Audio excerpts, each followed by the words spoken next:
Chicago has hosted more presidential conventions than any other U.S. city, stretching back to 1860 when Republicans nominated Abraham Lincoln. But perhaps none was as notorious or as consequential as the 1968 Democratic Convention, when deep divisions over the Vietnam War played out on both the convention floor and on the streets of Chicago. That history and its relevance to today is the subject of tonight's installment of Judy Woodruff's ongoing series, America at a Crossroads. You know, we thought of ourselves as revolutionaries in those days, and we were really irked by the Democratic Party and the war in Vietnam. Michael James was in Chicago in 1968 when the protests at the Democratic Convention began. It's not just the war in Vietnam. I mean, it was early women's movement, certainly civil rights movement. People were really aware of what was going on in the world and were taking it out on the Democratic Party. We were demonstrating because all of the delegates were staying here. I met him across the street from the Hilton in downtown Chicago, where he took part in some of the most intense clashes, including when he and others began rocking a police van. And there's a lot of myths about tipping it over, but we never did. We rocked it. This guy in the passenger seat. Right here. Right here. He comes out. He grabs one of these guys. I grabbed him. I took him down, and I disappeared.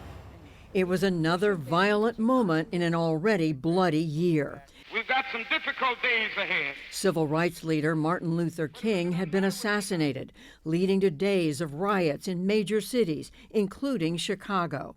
Mired in the Vietnam War, which would kill tens of thousands of Americans, President Lyndon Johnson decided not to seek a second term.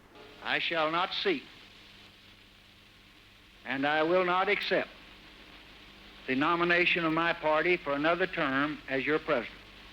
He threw his support behind his vice president, Hubert Humphrey, but it was up to the delegates to choose a new nominee at the convention. Then in June, less than 3 months before the convention was set to begin, one of Humphrey's challengers, Robert F. Kennedy, was gunned down. The menace of violence was everywhere. It was inside the convention hall, it was outside the convention hall. Chicago-based author and journalist Rick Perlstein has written extensively about that summer, including in his book, Nixonland, The Rise of a President and the Fracturing of America. We met at the Chicago History Museum last week. It all came to a head on Thursday, August 28th, when the protesters tried to march to the convention hall from this hotel downtown. Were kind of waylaid by the police, so they decided to sit down right in the middle of the street, do a sit-down strike right in front of the cameras. And the Chicago police waded into the crowd with billy clubs and just randomly started beating people as hard as they could, throwing them into police wagons. When the police wagon was full, they'd throw a tear gas canister inside, and then they would close the doors. And the protesters were chanting, "The whole world is watching."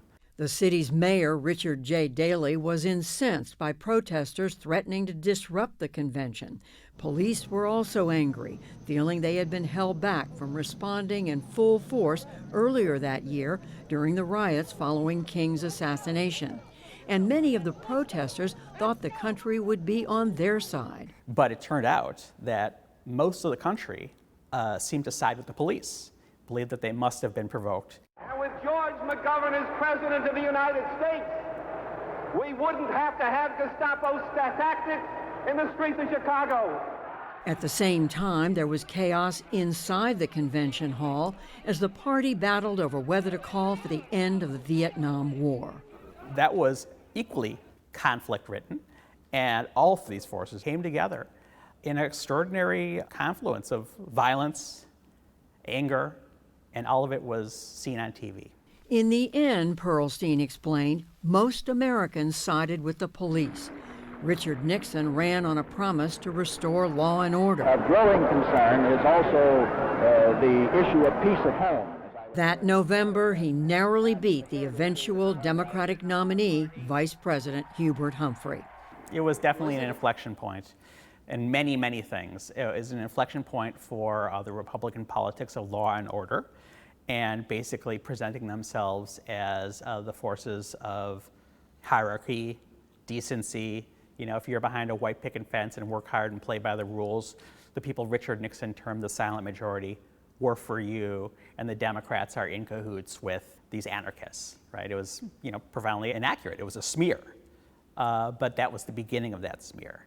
I revere this office, but I love my country more.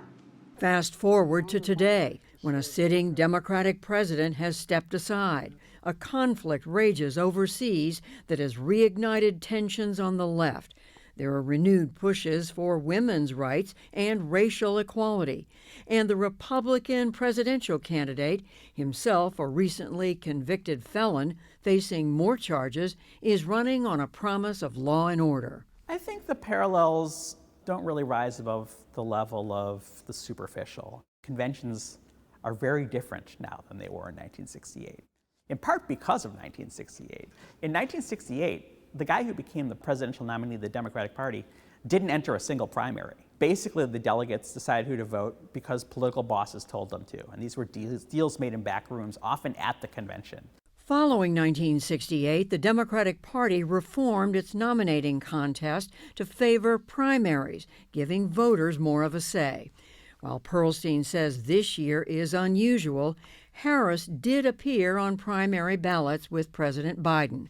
And since his stepping aside, delegates have overwhelmingly lined up behind her. But the question remains if younger progressive voters who are pro-Palestinian will also back Harris. How would you compare the passions that were flowing in 1968 around Vietnam with what's going on now in the United States around the Israel-Gaza war? Well, there's, considerable group of people who are extremely passionate about what's going on in Israel and in Gaza. I would say the biggest difference is that the people who were extremely passionate about what was going on in Vietnam were young people who could have ended up in Vietnam that same month. And this is a time in which as many as 100 American soldiers were dying a day. I don't want to take away from the moral passion, but, this was kind of life and death. In addition, Pearlstein says the federal government now runs security, which has become much tighter, especially after the terrorist attacks of 9/11. There was this brief shining moment in which, this crazy thing, American political convention that is not predictable, seemed possible. But the Democrats are in array, They've lined up behind a candidate. I think 83% of Democrats said that they agree with the decision of the party to put forward Kamala Harris over Joe Biden. The delegates will vote for her. We'll hear inspiring speeches. We'll see celebrities sing songs. And life goes on. But very different from 68, inside the hall. Very different from 1968. America before August 28, 1968, and after August 28, 1968, was a different America. The idea that this convention will be a watershed is pretty much inconceivable. Now, this election might be a watershed, but the energy lies elsewhere. I think it's important to keep it kind of cool. That's a point that Democrat and former 1968 protester Michael James agrees with. I definitely don't want to have what happened in 68 happen, because I think that the danger of having the orange-haired guy resume office of presidency will really be a disaster, not only for America but the world. For PBS News Weekend, I'm Judy Woodruff in Chicago.